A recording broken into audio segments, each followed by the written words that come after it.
Now it is time for the tightening. So once you have established most of your tones, most of your details, now we got to go in and clean this thing up and make it truly special.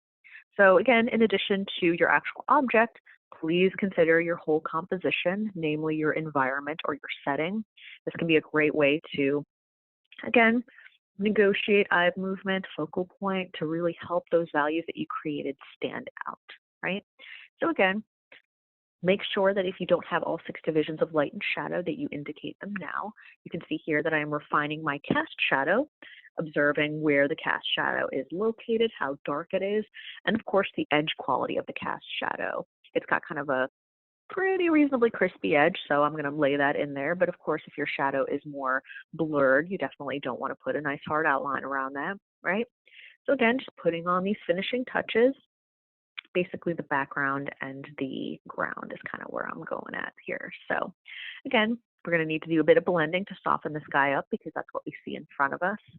So again, at this finishing stage, it's a good idea to maybe take a break once you feel confident that you've finished. And then when you return, you'll be able to see if maybe you got a little bit too wild with it, if you maybe missed out on some of those shadows. But remember, check yourself, check your value scale, check those 6 divisions of light and shadow to make sure that you have achieved all of those based on what you see in front of you.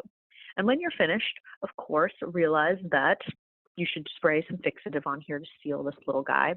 If you're drawing this in your sketchbook, realize that even if you do apply fixative, there may be some offsetting of the charcoal onto the opposite page.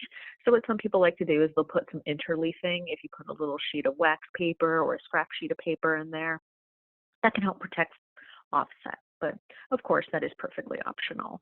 Again, make sure that you have all 6 divisions of light and shadow on this little apple friend here. Any little erasing, any little cleaning up that you need to do, now is the time to do so.